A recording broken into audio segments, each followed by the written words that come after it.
પ્રભુ ઈસુ ખ્રિસ્તના મધુર નામમાં આપ સૌને પ્રેમી સલામ. આજનો દિવસ આપણને પ્રભુએ આપ્યો છે અને આ દિવસમાં પણ આપણે ખૂબ જ આનંદ કરીએ. મિત્રો, આજે આપણે ફિલિપીઓને પત્ર 2 અધ્યાય તેમાંથી 6 અને 7મી કલમ સાંભળીએ. વચન એમ કહે છે, પોતે દેવના રૂપમાં છતાં તેણે દેવ સમાન હોવાનું પકડી રાખવાને ઈચ્છ્યું નહીં. મિત્રો, પ્રભુ ઈસુ ખ્રિસ્તના અદ્ભુત પ્રેમ વિશે અહીં કહેવામાં આવ્યું છે. પોતે દેવ હોવાને છતાં, એટલે આપણા પ્રભુ ઈસુ ખ્રિસ્ત મહાન દેવ પિતાના પુત્ર, એટલે તે પોતે દેવ છે. તો દેવ સમાન હોવા છતાં અને તે પોતે દેવ હોવા છતાં તે આ બધી મહિમાને પકડી રાખવાની ઈચ્છ્યું નહીં. એવું શા માટે?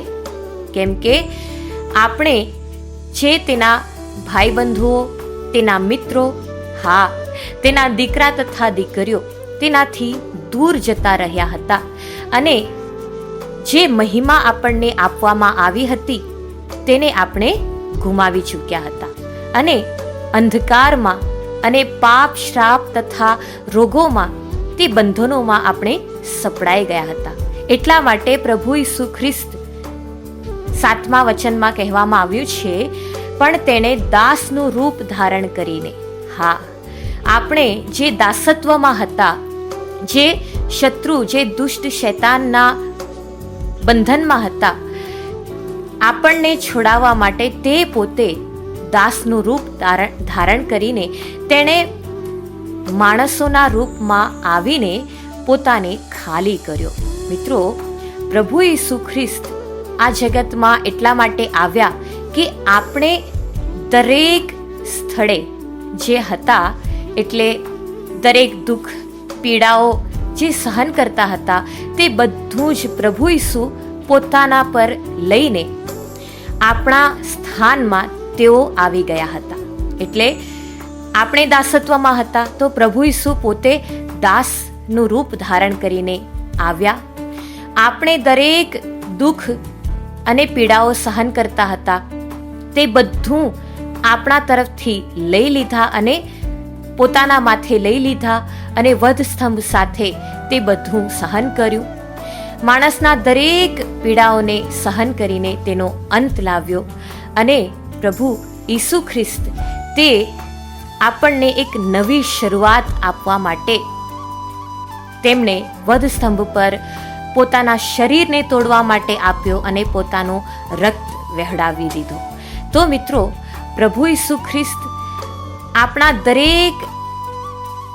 દરેકના માટે કિંમત ચૂકવ્યું અને તે આપણને તે દુષ્ટ શૈતાનથી આપણને છોડાવી લીધા. મિત્રો, પ્રભુ ઈસુ ખ્રિસ્ત કેટલા પ્રેમાળ ઈશ્વર અને કેટલા મહાન ઈશ્વર છે. તેમના પ્રેમ વિશે તમે વિચાર કરો. કેમ કે આપણા ઉપર તેઓ પ્રીતિ રાખે છે અને તે આપણને જરાય એવું નથી માનતા કે હું તારો માલિક છું અને તું મારો ગુલામ છે, એવું નથી માનતા.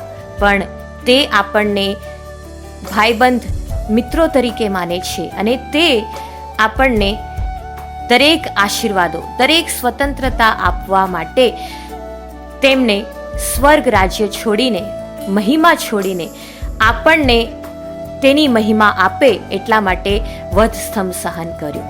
એટલા માટે મિત્રો, પ્રભુ ઈસુના પ્રેમને તમે જાણો. તેના પ્રેમની ઊંડાઈ, ઊંચાઈ અને પહોળાઈ, લંબાઈ કેટલી છે તેનો અંદાજો લગાડી શકતા નથી. તો મિત્રો, પ્રભુ ઈસુનો પ્રેમ અદ્ભુત છે. તેના પ્રેમમાં તમે આનંદ કરો. તેમણે મારા માટે વધસ્તંભ સહન કર્યું, મારા માટે પોતાનો જીવ આપ્યો અને મારા માટે પાછા સજીવન થયા. આ વિશ્વાસ તમે રાખો. આ વચન પ્રમાણે પ્રભુ તમને આશીર્વાદ આપો.